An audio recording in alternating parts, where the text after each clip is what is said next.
ஓம் சாந்தி. அவ்யக்த முரளி 26/1/1971. அவ்யக்த பாப்தாதா மதுபன். பொறுப்புகளை எடுத்துக்கொள்வதனால் ஏற்படும் பலன்கள். குழந்தைகளாகிய நீங்கள் உலக மாற்றம் செய்யக்கூடிய உலகின் ஆதார மூர்த்திகள். உலகினை முன்னேற செய்பவங்க. மேலும் உலகின் முன் உதாரணமானவங்க. யார் ஆதார மூர்த்திகளோ அவர்களின் மீது முழு பொறுப்பு இருக்குது. இப்பொழுது உங்களது ஒவ்வொரு அடியின் பின்னால் பலர் உங்களை பின்பற்ற செய்யக்கூடிய பொறுப்பும் இருக்குது. முதல்ல சாகார தந்தை பின்பற்றும் ரூபத்தில் எதிரில் இருந்தாங்க. இப்போ நீங்கள் நிமித்த மூர்த்திகள். எந்த சொரூபத்தில் எங்கே நாம் காலடி வைக்கிறோமோ அதே மாதிரி எல்லா ஆத்மாக்களுக்கும் நம் பின்னால் நம்மை பின்பற்றுவாங்க அப்படின்னு புரிஞ்சுக்கிங்க.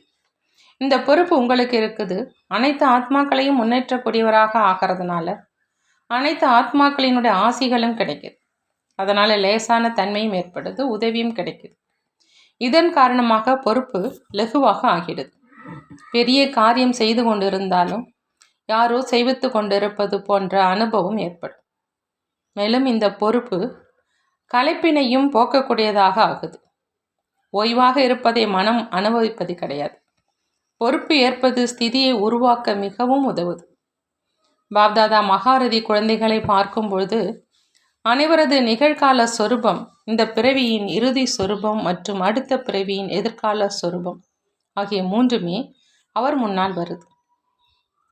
நாம் கிரீடம் மற்றும் சிம்மாசனதாரி ஆவோம் அப்படிங்கிற அந்த உணர்வு உங்களுக்கு தெளிவான ரூபத்தில் இருக்குதா? இனி வரும் காலத்தில் இதையும் அனுபவம் செய்வீங்க. சாக்கார ரூபத்தில் பிரத்யட்ச அனுபவம் செய்தீர்கள் தானே? கர்மாதித்த நிலை கூட தெளிவாக இருந்தது. எதிர்கால சொரூபத்தின் நினைவும் தெளிவாக இருந்தது. எதிர்கால சமஸ்காரமும் இந்த சொரூபத்தில் தெளிவாக தென்பட்டுச்சு. ஆகவே நீங்கள் அனைவரும் இந்த சரீரத்தை விட்டுட்டோம், அந்த தயாரான உடலை எடுப்போம் அப்படிங்கிற அந்த அனுபவம் செய்வீங்க. புத்தி பலம் மூலமாக இந்தளவு தெளிவான அனுபவம் ஏற்படும். இப்போ அனுதினமும் தங்களது சேவை மூலமாக உதவி செய்கிறவங்க ஆகுவதன் மூலமும் மேலும் பழைய சமஸ்காரங்களை அழிப்பதன் மூலமும் இறுதி மற்றும் எதிர்காலத்தின் சொரூபத்தை அறிஞ்சிக்கிறீங்க. அருகில் இருக்கக்கூடியவர்களும் தூரமாக இருப்பவர்களும் தெளிவாக காணப்படுவாங்க அப்படின்னு முதல்ல சொல்லப்பட்டுச்சு. ஆனால் இப்போ அந்த நேரம் நடக்குது. யார் யார் சமீப ரத்னங்கள் அப்படிங்கிறத தெய்வீக குடும்பத்தை சேர்ந்த ஆத்மாக்கள் எவரோ அவங்களே புரிந்துக்க முடியும். யாருக்கு எவ்வளவு சமீபத்தில் வர வேண்டுமோ அவங்க சூழ்நிலைக்கு ஏற்றவாறு அதே மாதிரி சமீபத்தில் வருவாங்க. சூழ்நிலை உதவிகரமாக இருந்தாலும் யாருக்கு விலகியிருக்க வேண்டி இருக்குதோ அவங்க விரும்பினாலும் சமீபத்தில் வர முடியாது. எதிர்கால காட்சிக்கான சேவை இப்பொழுது நடந்துகிட்டு இருக்கு. தன்னுடைய எதிர்காலத்தை அறிந்து கொள்வது இப்பொழுது கடினம் இல்லை. ஒவ்வொருத்தவங்களும் தங்களுக்காக ஏதாவது ஒரு விசேஷ திட்டம் தீட்டணும். எப்படி சேவைக்கான திட்டத்தை உருவாக்குறீங்களோ அதே மாதிரி காலை முதல் இரவு வரை இடையிடையே நினைவு யாத்திரை மீதும் கவனம் வைப்பதற்கான திட்டத்தினை குறிக்கும் நாட்குறிப்பு வேண்டும். அமிர்த வேலையின் போதே நினைவின் திட்டத்தை தீட்டணும். நீங்கள் ஸ்தூல காரியத்தில் ஈடுபட்டுருக்கீங்க அப்படின்னு வச்சுக்கிங்க. அப்பொழுதும் கூட நினைவில் இருக்க சிறிது நேரம் ஒதுக்குவதற்கான நியமம் இருக்குது. அப்போ மற்றவர்களுக்கும் கூட 2-3 நிமிடங்கள் நினைவு செய்வது நமது காரியம் என்பதை நினைவுபடுத்தணும். எப்படி குறிப்பிட்ட நேரத்தில் போக்குவரத்து நிறுத்தப்படுதோ, எவ்வளவு அவசர வேலை அல்லது நோயாளி மருத்துவமனை செல்வதாக இருந்தாலும் போக்குவரத்து நிறுத்தப்படும். இவ்விதமாக எவ்வளவு முடியுமோ அவ்வளவு தன்னுடைய நினைவிற்கான கால அட்டணையை தயார் செய்யுங்க. மற்றவர்கள் இதை பார்க்கும்போது இதை நினைவு செய்வதற்கான குறிப்பிட்ட நேரம் அப்படின்னு புரிஞ்சு உங்களை பின்பற்றுவாங்க. எந்த காரியமாக இருந்தாலும் 2-4 நிமிடங்களை அவசியம் ஒதுக்கி நினைவு செய்யுங்க. ஆகினால வாயு மண்டலத்திலும் முழு தாக்கம் ஏற்படும். அனைவரும் ஒருவரை ஒருவர் பின்பற்றுவாங்க. புத்திக்கு ஓய்வும் கிடைக்கும், சக்தியும் நிரம்பும். மேலும் வாயு மண்டலத்துக்கும் உதவி கிடைக்கும். பிறகு விசித்திரமும் தென்படும். எப்படி சிவபாபா நினைவிருக்குதா அப்படின்னு முன்னர் ஒருவருக்கொருவர் நினைவூட்டுனீங்க. அதே மாதிரி நீங்கள் ஒருவர் அதிகமாக வியக்த உணர்வில் இருக்கிறாங்க அப்படிங்கிறத பார்க்குறீங்க அப்படின்னா அவங்களுக்கு நீங்கள் எதுவுமே சொல்ல வேண்டாம். தன்னுடைய அவ்யக்த சார்ந்த சொரூப நிலையை நீங்கள் தாரணை செய்யுங்க. அப்போ அவங்க கூட உங்கள் ஸ்திதியின் சமிச்சை மூலம் புரிந்து கொண்டுடுவாங்க.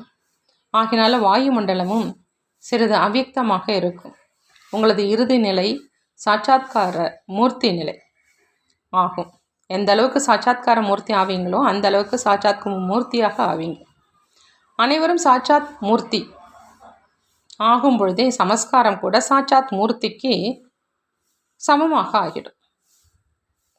எந்த அளவுக்கு தன்னை சார்ஜ் செய்வீங்களோ அந்த அளவு பொறுப்பிற்கான காரியத்தையும் வெற்றி பூர்வமாக செஞ்சிடுவீங்க. தன்னை நிமித்தமானவர் அப்படின்னு புரிஞ்சுக்கிட்டு அடியெடுத்து வைக்கணும். ஏன்னா முழு உலகின் ஆத்மாக்களுடைய பார்வை ஆத்மாக்களாகிய உங்கள் மீது இருக்குது. எப்படி உங்களது ஈஸ்வரிய சிநேகம், சிரேஷ்ட ஞானம் மற்றும் சிரேஷ்ட நடத்தையின் சாட்சாத்காரம் ஏற்படுதோ அதே மாதிரி அவ்யக்த நிலை கூட தெளிவான சாட்சாத்காரமாக இருக்கணும். இவர்கள் நடமாடும் பரிஸ்தா அப்படின்னு ஒருவர் உணரும்படியான திட்டத்தை உருவாக்குங்க. எப்படி சாக்கார ரூபத்திலும் பரிஸ்தா நிலையை அனுபவம் செஞ்சீங்க இல்லையா? இவ்வளோ பெரிய பொறுப்பு இருந்தாலும் ஆகாரி மற்றும் நிராகாரி நிலையினுடைய அனுபவம் செய்வித்து கொண்டிருங்க. உங்களுக்கும் கூட இறுதி நிலையினுடைய அந்த சொரூபம் தெளிவாக தெரியும். எவராவது அமைதியற்று பயத்தோடு வந்தால் உங்களது ஒரு பார்வை, நினைவு மற்றும் உள் உணர்வின் சக்தியானது அவங்களுக்கு முற்றிலும் அமைதி அளிப்பதாக இருக்கணும். வியக்த பாவனை உள்ளவங்க உங்கள் முன் வரும்பொழுது அவ்யக்த ஸ்திதியின் அனுபவம் செய்யணும். உங்களுடைய பார்வை கிரணங்களைப் போன்று வேலை செய்யும். இதுவரை மாஸ்டர் சூரியனுக்கு சமமாக ஞான ஒளி அளிக்கும் காரியத்தில் வெற்றி அடைஞ்சிருக்கீங்க. ஆனால் கிரணங்களினானது அந்த சக்தியின் மூலம் ஒவ்வொரு ஆத்மாவின் சமஸ்கார ரூப பூச்சிகளை அழிக்கும் காரியம் செய்யணும். ஒளி தருவதில் தேர்ச்சி அடைஞ்சிட்டீங்க. சக்தி அளிப்பதற்கான காரியம் இப்பொழுது மீதம் இருக்குது. பாப்தாதாவிடம் 4 பட்டியல்கள் இருக்குது. சேவை செய்கிறவங்க, 2வதா புத்திசாலிகள், 3வதா வெற்றி அடைகிறவங்க மற்றும் 4வதா மதிப்பானவங்க. வெற்றியாளராக அனைவரும் ஆகிறது கிடையாது, மதிப்புள்ளவராகவும் அனைவரும் ஆவது கிடையாது. சிலர் தனது குணங்கள் நடத்தையினால மதிப்புள்ளவராக ஆகிறாங்க. ஆனால் சேவைக்கான திட்டத்தில் வெற்றி அடைவது கிடையாது. ஒவ்வொருவரும் தனதுடைய சாற்றினை தெரிந்து கொள்ள முடியும். எந்த பட்டியலில் நமது பெயர் இடம்பெறும் அப்படிங்கிறத பார்க்கணும். சிலருக்கு 4 பட்டியலிலும் பெயர் இருக்குது. சிலருக்கு 2லும், சிலருக்கு 3லும், சிலருக்கு 1லும் பெயர் இருக்குது. மதிப்பானவர்களுக்கு தனது சமயம், சங்கல்பம் மற்றும் சேவையின் மீது மதிப்பு கொடுக்கும் முக்கியமான குணம் இருக்கும். ஆகையினால அவர்களது சங்கல்பம், பேச்சு மூலம் என்ன சேவை நடக்குதோ அதற்கு பிறகும் மதிப்பு கொடுப்போம். மேலும் நாடகப்படி அவங்களுக்கு மதிப்பு ஏற்படும். அனைவரும் அவரை மதிப்பானவர் அப்படிங்கிற அந்த பார்வையில் பார்ப்பாங்க. சேவை செய்கிறவங்க முதல்ல உள்ளனரா அல்லது அறிவாளிகள் முதலாவதாக உள்ளனரா? இருவருக்கும் தத்தமது விசேஷத்தன்மை இருக்குது. அறிவுபூர்வமானவர்களுக்கு திட்டம் தீட்டும் புத்தி அதிகமாக இருக்கும். ஆனால் நடைமுறையில் கொண்டு வருவதற்கான அந்த விசேஷம் குறைவாக இருக்குது. சேவாதாரிகள் குறைவான திட்டமிடுறாங்க, ஆனால் நடைமுறையில் செயல்படுவதற்கான விசேஷ குணம் இருக்குது. சிலர் அறிவுபூர்வமாக இருக்கிறாங்க மற்றும் சேவையின் குணமும் இருக்குது. இந்த ஸ்தாபனை காரியத்தில் இருவருமே அவசியம்தான். அவர்களுக்குள்ள சங்கல்பம் மற்றும் திட்டம் என்ன ஏற்படுதோ அதன் மூலம் எதிர்காலம் உருவாகுது. அவங்களுடைய கர்மத்தின் மூலம் உருவாகுது. அதில் அதிக பிரபாவம் இருக்குது. வெற்றி சொரூபமானவர்களுக்கு அவ்யக்த ஸ்திதியின் ஆதாரத்தில் வளர்ச்சி ஏற்படுது. சிலர் திட்டமிட்டு நடைமுறையிலும் செய்கிறாங்க, ஆனால் வெற்றி குறைவாக ஏற்படுது. சேவாதாரிகளாக ஆகிறாங்க, ஆனாலும் வெற்றியாளர்களாக அனைவரும் ஆக முடியறது இல்லை. சிலருக்கு நாடக பற்றி வெற்றி உடையதனுடைய வரதானம் கிடைக்குது. அவங்களுக்கு உழைப்பு சிறிது செய்தால் போதும், எளிதாக வெற்றி கிடைச்சிடுது. இது நாடகத்தில் ஒவ்வொருவரது பாகம். நல்லது. டீச்சர்களோ டீச்சர்கள் தான். டீச்சர்கள் ஆவதற்கு முன் தானும் மாணவர்கள் தான் என்பது சதா நினைவில் இருக்க வேண்டும். மாணவர் என்ற நினைவின் மூலம் படிப்பும் நினைவில் இருக்கும். எப்பொழுது சுயம்தான் படிப்பீர்களோ அப்பொழுதுதான் மற்றவர்களையும் படிக்க வைப்பீங்க. மாணவ வாழ்க்கை ஏற்படாவிடில் மற்றவர்களையும் மாணவர்களாக ஆக்க முடியாது. வாயு மண்டலத்தை மாற்றுவதற்காக சதா நான் மாஸ்டர் சூரியன் என்று நினைக்க வேண்டும்.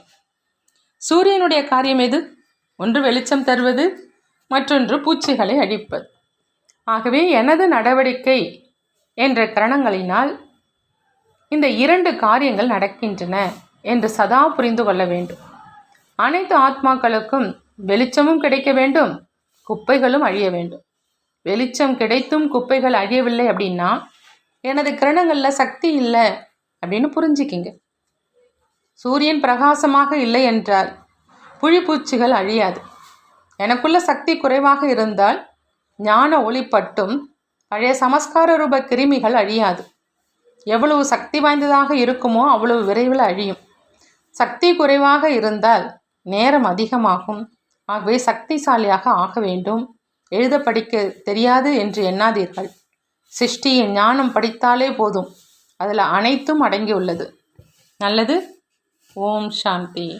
நன்றி பாபா, நன்றி.